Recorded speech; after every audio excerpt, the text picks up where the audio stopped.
Today is January 7th, 2024. It is episode 30 of the In a Nutshell podcast. As usual, I'm your host, Sean Vowells, and I'm joined by my co-host, Joe Meade. Tonight, we'll go over mostly the national championship game, which will feature Michigan and Washington tomorrow night in Houston. But also, we've got a couple of basketball things to talk about as we start to get into the meat of conference play. So, Joe, any headlines we should go over outside of the big one in football? If not, we'll get right into it.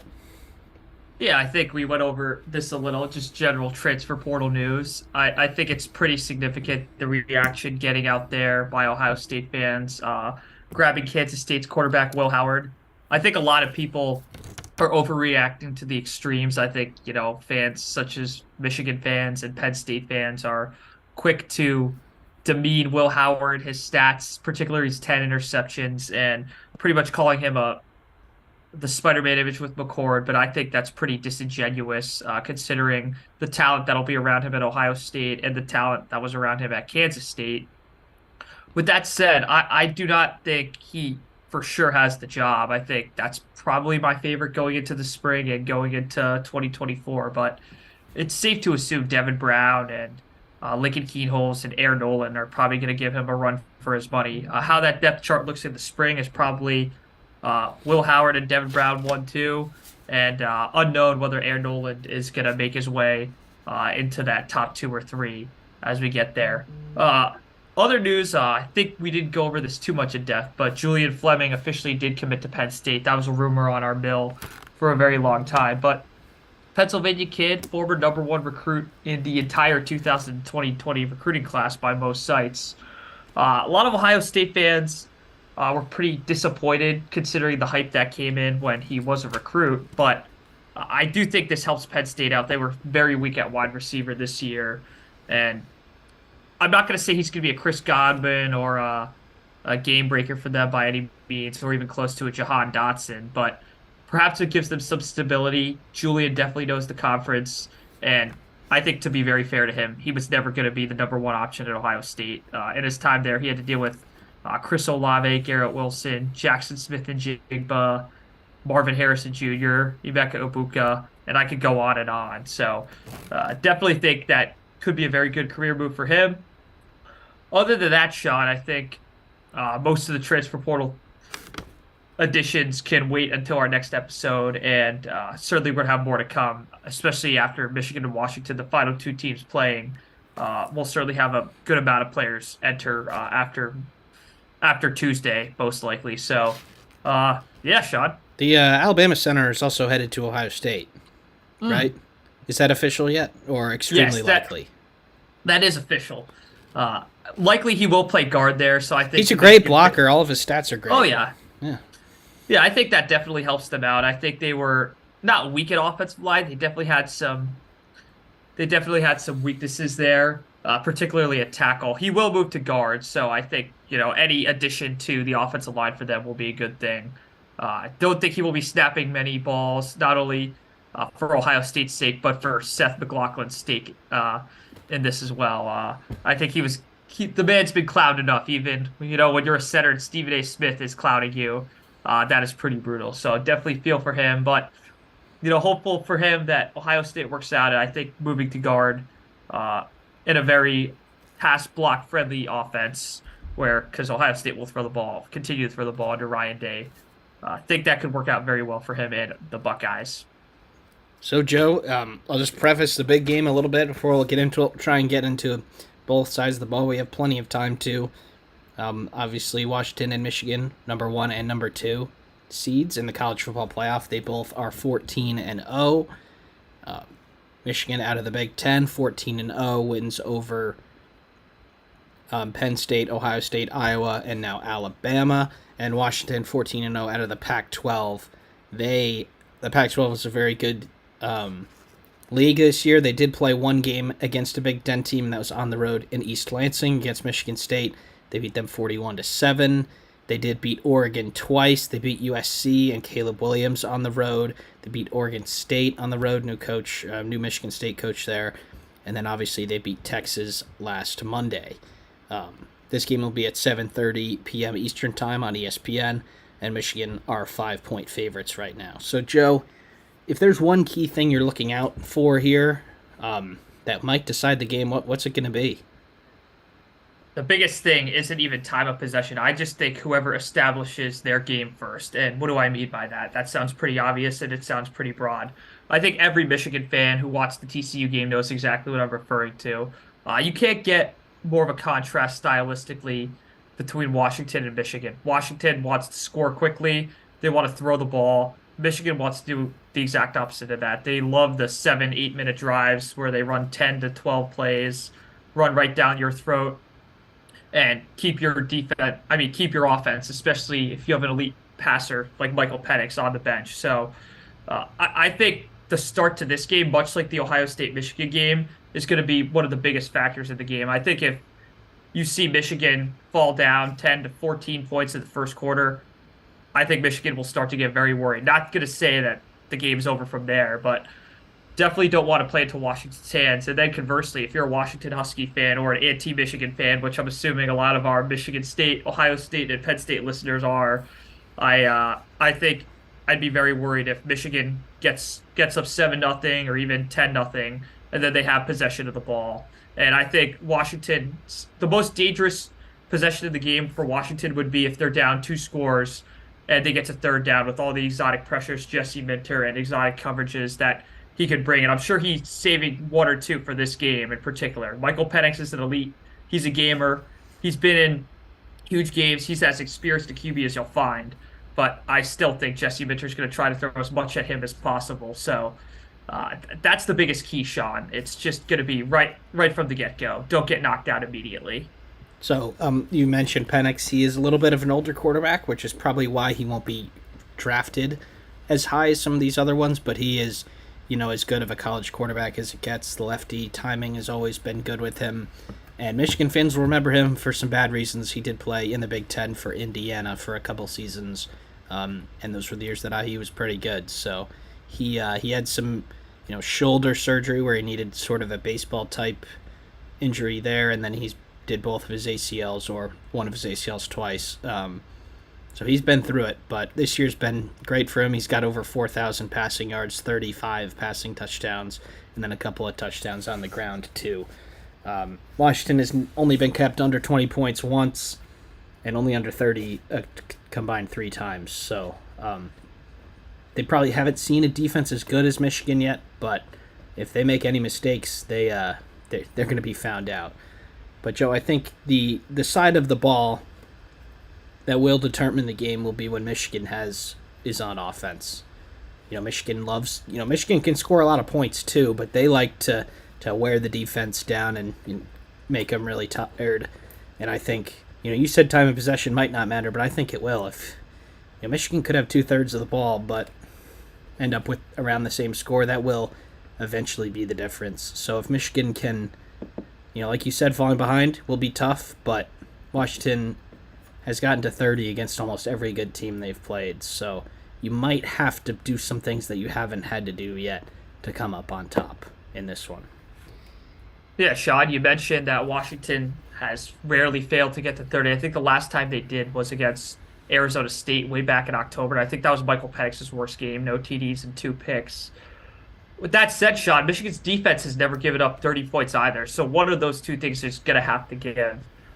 That's just a certainty at this stage. But I really do believe if Michigan has the lead at any point in the second half with the ball, unlike Alabama, I do think they'll be able to establish a run game should Washington not stuff the box. Now, if I'm down 24-20 in the third quarter and I'm Washington, I would make it a point to stuff the box. It's not out of disrespect to J.J. McCarthy. It's if Michigan's going to run the ball in the second half, you're going to slowly die. Ohio State's figured that out the hard way in the last 3 matchups with Michigan. Even this year, I understand Michigan didn't end the game with the ball, but they chewed 7.5 minutes down where Ohio State had to rush with no timeouts with 60 seconds to save their season. And I don't care how good Washington's passing attack is. I'm sure that they could do it, but that's not going to be their ideal position. So, Sean, I do think in the second half, time of possession will be more of a factor. I think maybe, in my point of view, the start of the game is just going to be the biggest thing because Michigan might feel kind of similar to the 2022 Ohio State Michigan game, that they might have to survive the first half where they're just getting air raided. And then the second half is when they could make adjustments and recover. As opposed for Washington, I think that third quarter is going to be the biggest quarter of the game, no matter what, for either team. It'll tell us pretty much who's going to win. Yeah, Washington may have to take the try and get turnovers approach because they have not done much defensively, like 3 and outs, that sort of thing. They did turn over Texas a couple times, but that was more because of mistakes from Texas. So if you're JJ, obviously, no need to throw any, unnecessary passes early in the game and just try and keep the ball because Washington's defense is just not the reason why they're here. But Joe, we're going to go over, we already went over the path. Anything else you want to add here? We've got an elite offense versus an elite defense. Anything else you want to add here before we do get into our predictions? Yeah, I think just a few more factors. I think Dylan Johnson will play. I can't imagine he's 100%. I'm not going to say he'll be ineffective, but the injury he took at the end of the Texas game, I'm not a doctor. Sean's not a doctor. But even if you watch their media clips and the questions asked to Kalen DeBoer, I'm not sure they're going to have to rely. I'm not sure they're going to rely on him very heavily. Not that they would have, even if he was 100%. I think it's a point to make that Michigan's probably the healthiest they've been. I understand the Zach Zinter injury from the Ohio State game, but this will be the best receiving core they faced. I do think Marvin Harrison Jr. is better than a dude, say Polk and McMillan. However, the trio of them probably supersedes the trio of Abuka, Harrison Jr., and Fleming for the Buckeyes. A really experienced team in Washington too. I think people think Michigan's just the only old team in this game. That couldn't be further from the case. Just look at Michael Penix, look at all those three receivers. Sean, I think this is probably, like, to set the stage, the biggest football game in the modern Big Ten era, like for the conference as a whole. I think Ohio State in 2014-15, you can make the argument, but ever since then on national stage, the Big Ten hasn't won a national title. It's really only been Ohio State doing anything in the playoff until Michigan did this year. So I can't imagine that you're going to find a much bigger game than this, and perhaps this could be a changing of the guard. Washington, either way, a Big Ten team in 24 and 25 is going to defend the national title in the conference. But I'm getting goosebumps talking about it because as a Michigan athletics fan in general, this is probably the biggest night since 2013 when Michigan played Louisville in the national title, because they actually had a shot, unlike against Villanova in 2018. I will throw this factoid out there, kind of a tidbit to our basketball segment later. Michigan is now the only team in the college football playoff era to win both a Final Four game and a college football playoff game. Now, I say that just because I watched a monstrosity earlier this afternoon. With all that said, Sean, let's just get back on track.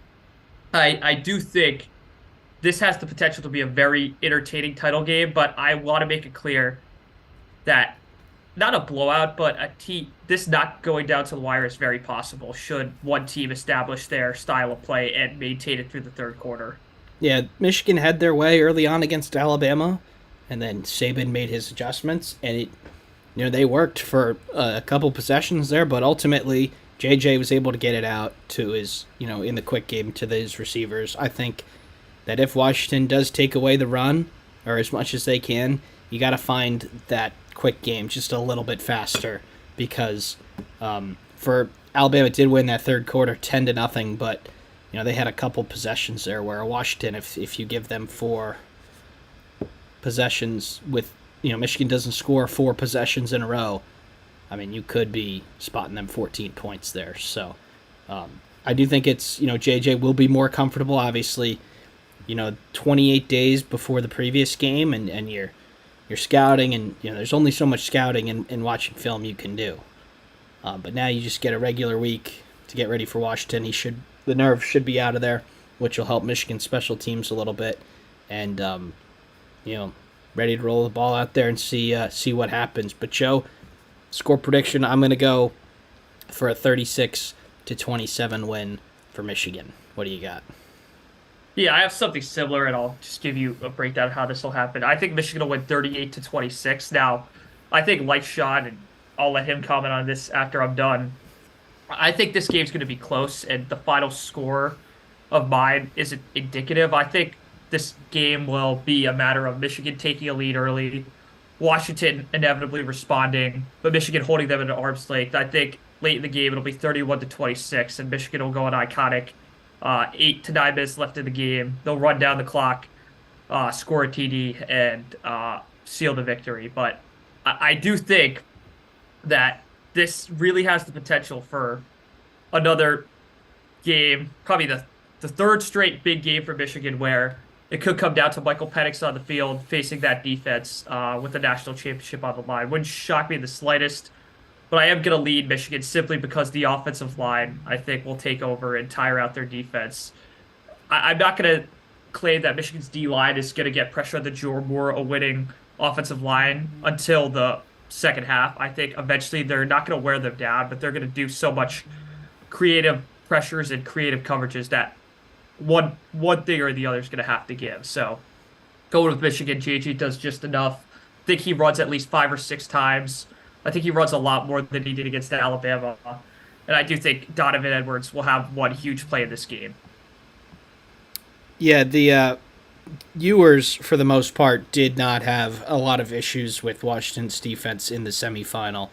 Washington did win the turnover battle by one, but Ewers had 8 carries for 54 yards.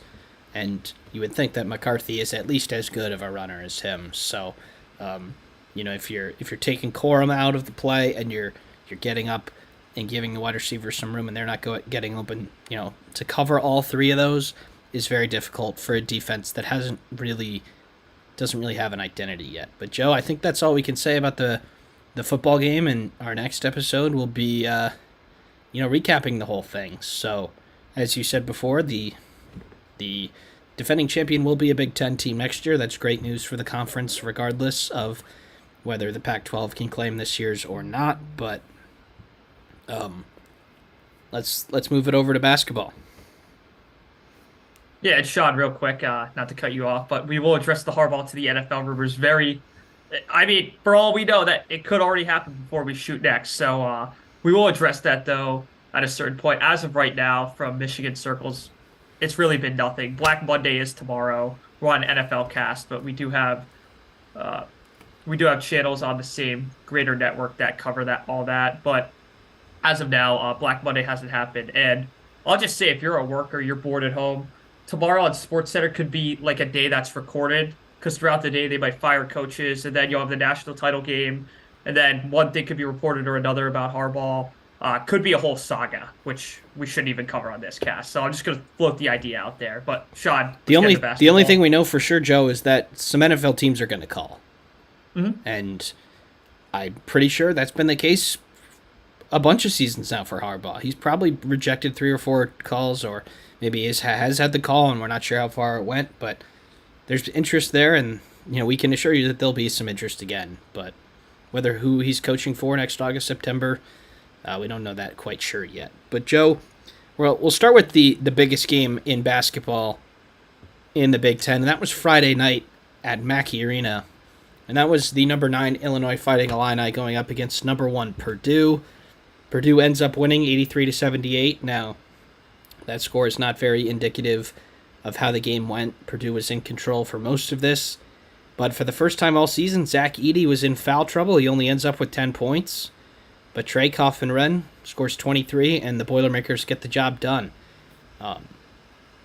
This margin is probably about what we expected. We figured Illinois would put up a fight, but we couldn't really see Purdue dropping this one, and they ultimately didn't.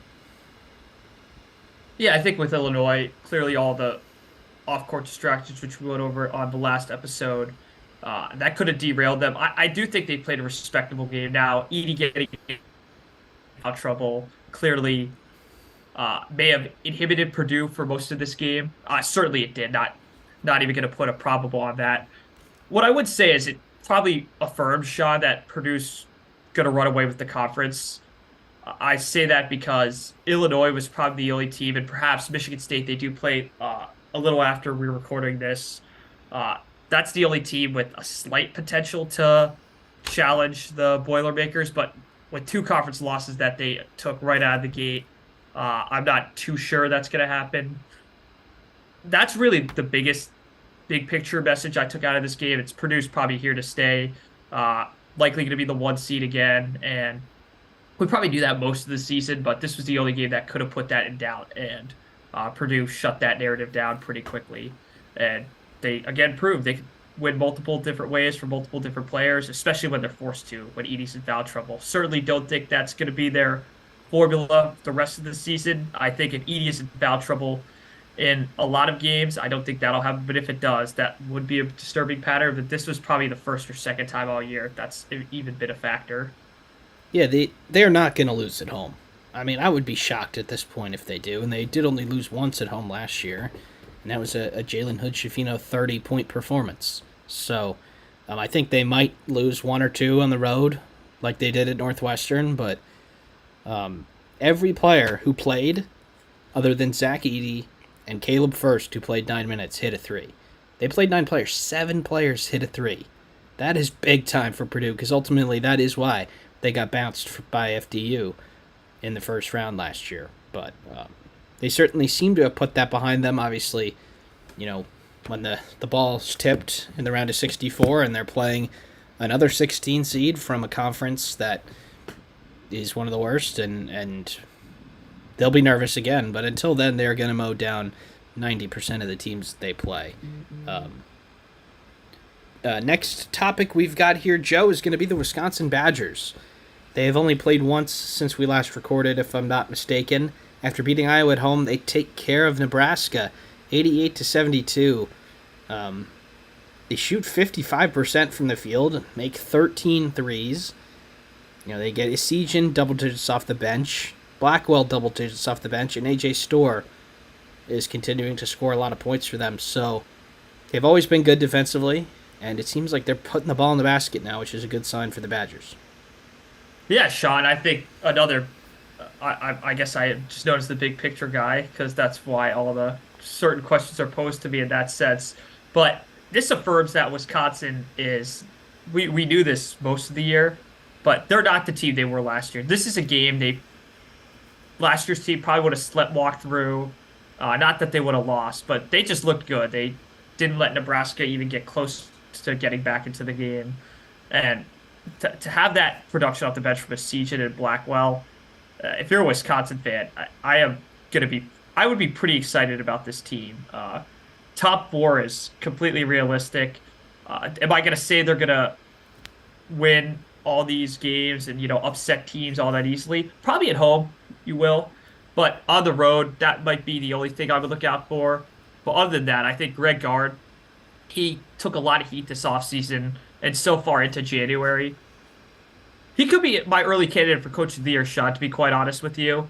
I think it's a little too early to talk about that, but the turnaround they've had from last year going 17-14 and just collapsing in certain games, not scoring, he's addressed all of that, especially when it looked grim toward the very beginning of the season. So really, I tip my cap to him. And Wisconsin fans, I think you have nothing but excitement down the road. So good on them. And they are the leaders of the conference right now at 3-0. Purdue and Indiana are 3-1, and then Illinois and Minnesota are 2-1. But I don't think we can look at the standings quite yet. But if you're at the top, of course you're going to want to look at them.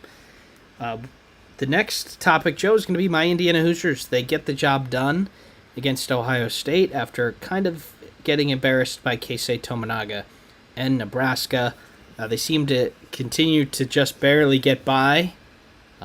But Xavier Johnson plays 34 minutes, scores 18 points.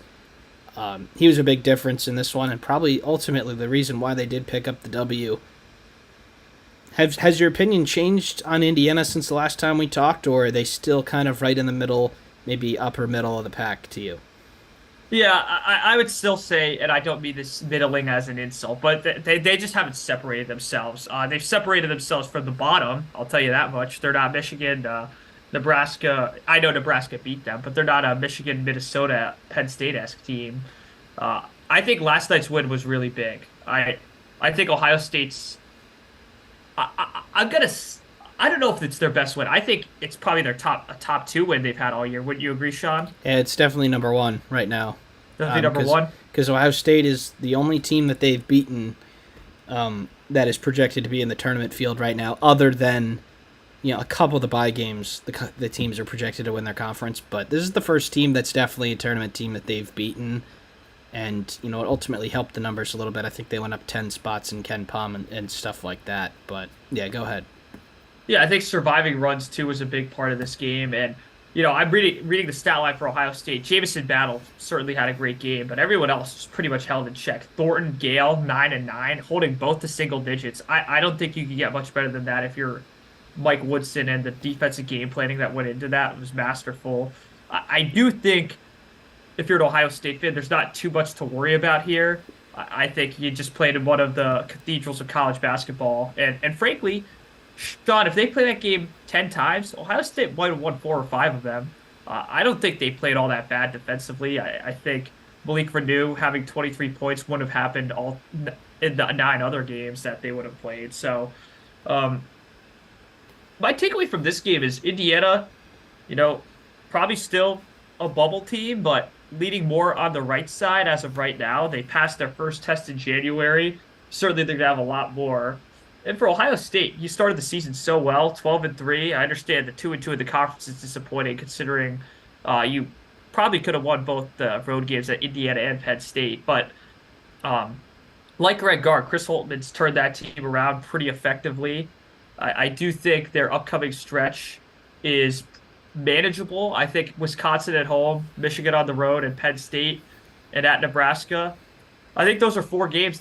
They should probably win. Shot. I think they'll beat Wisconsin on Wednesday at home. And the way Michigan's looking and Penn State are looking, I'd feel pretty good if I were a Buckeye, honestly. Yeah, they Indiana's defense did really turn it up in that second half, but you combine that with a couple of missed shots that you should have made. They were 7 of 27 from behind the arc, and they had 49 rebounds to Indiana's 27. They had a bunch of second and third looks. Another day, they make a couple of those shots, and they do end up with the W. But Gale and Thornton, like you said, 9 points, both on 17 shots. They were a combined 7 of 34 and 0 of 12 from 3. Now, some of those shots were tough, but those are good enough players that they can score tough. They can make tough shots, and I think that's why Xavier Johnson did a lot more than the box score said. He was able to get into them, and with X back and Gabe Cups, and you don't. It was basically just Cups and Galloway. So if they were to get in foul trouble, that was a big no. So the guards were able to play a little bit more aggressive, even if you do give away a foul cheaply. You could get away with that, but they get the job done at home. I think a lot of teams will have a lot of trouble at Assembly Hall. Kansas did earlier, and they were the only team and they're one of the best teams in the country. So the key for Indiana is to win your home games, see if you can get Purdue. Unfortunately, you don't play Wisconsin or Illinois. No, that's a lie. You play Wisconsin home, you do not play Illinois. So you probably need to get one of those ranked wins, and then you need to win a couple of road games. You already got Michigan. You have Rutgers on the road. You have you don't really have any of the other bad teams on the road. Penn State you have on the road, Minnesota late, but I think, lucky enough to win this game. And Baco only played 13 minutes. Ware only played 30. Wasn't really in there at the end. This could have gone another way, but it didn't. So you get the W, and you move on. Joe, unfortunately, we do have to talk about your Michigan Wolverines. Pretty awful week. Home loss to Minnesota. And then at a pseudo away game at the Palestra against Penn State today, you fall to 6-9 on the year. That seems to be the nail in the coffin. And unless you win the Big Ten tournament, looks like you're going to be watching March Madness from the couch. Yeah, Sean, I can't think realistically of a goal for this team anymore. Perhaps it could be to not be a Wednesday team, but the way it's tracking, losing to Minnesota at home and letting Penn State run you over the second half is not a great sign to not be an 11-14 seed in this conference. A bigger picture, I do think, just with all the turmoil around the program, it's kind of ironic. If you go back to 2021, before football started, if you look at Michigan's football program, and Michigan's basketball program, the narratives on each have flipped. Michigan's football program is getting praised for its culture. Michigan football's program right now is getting praised for its culture. That was everything Michigan basketball was, Sean. I think a reporter named Chase Glasser, a good friend of mine for Michigan, for the Wolverine Sports Network, his quote was, in 2021, basketball is everything I wish Michigan football was. And ever since then, I feel like that's changed. Jawan underperformed with the number one recruiting class he had in 2021-22. Still did make the Sweet 16, so that probably settled a lot of the angry mob. Last year, losing in those close games, Michigan fans, I think, were pretty patient into this year. I think after the Long Beach State and then the terrible performances in Atlantis, followed by just more of the same late game collapses. And the Minnesota game, by the way, on Thursday was literally the same thing. Michigan fans, I think 3-17 in games like that now. That's just inexplicable and it's pretty atrocious. And today was probably just, all of it coming to a head. Uh, I don't see how this gets better. There is a rumor, Sean, that Doug McDaniel is going to be ruled academically ineligible. He is one of the lone sparks on offense, so I don't know what I'm going to be watching. This doesn't even remind me of the 2014-15 Michigan team, which was probably the worst team Michigan's had in the 2010s decade. They went 16-16, but at least you can attribute it to something. Levert and Walton got injured that year. This is tracking for the 10-22 team in 2007-2008 from John Beeline's first year. That is just not good. I think the only thing they can play for is just to not be a Wednesday team and maybe to have a less atrocious record. But I can't compare them to any other team in this conference because at least Ohio State last year, they had plenty of offense, and you could attribute a lot of their issues to, young players and all this. Michigan, it's a program-wide problem. Wouldn't you agree, Sean? Yep, certainly seems like it. Now, I do think we will be talking about some really good candidates for this job next year at this point. Whether it's a mutual parting of ways or a firing or whatever. I do think today was kind of the point of no return. You had this game. You were cooking Penn State in the first half. Meant a lot to Phil Martelli, who was a legend at St. Joe's for so many years, and you give that away to a Penn State team that is kind of just not writing the season off, but they're kind of okay with whatever happens. It's the first year of a head coach in the Big Ten. And Martelli seemed like the coach today, and Juwan was on the bench. I don't know what's going on there. But, it is probably going to get worse before it gets better for Michigan, which is a pretty crazy swing of events from Madison Square Garden that night in November when they cooked a St. John's team that is looking really, really good right now. And now you have just 6 wins and 16 games left in the regular season. Will they get to double digits? That could be the fun game we play throughout the rest of this winter. Yeah, maybe 17 with the Big Ten tournament game left.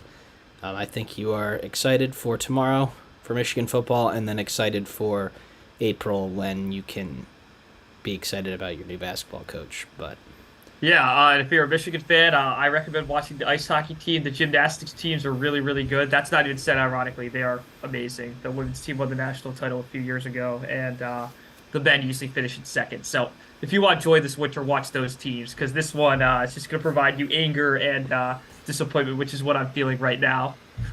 Okay, so Joe, that's all we have for them today.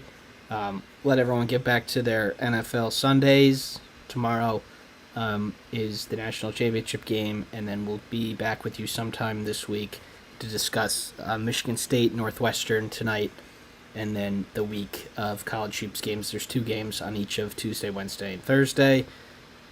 So we'll get to it.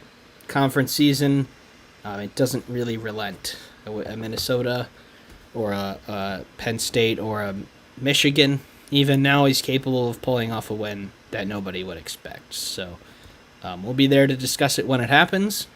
So thank you, everybody, for tuning in to episode 30 of In a Nutshell. We'll see you next time.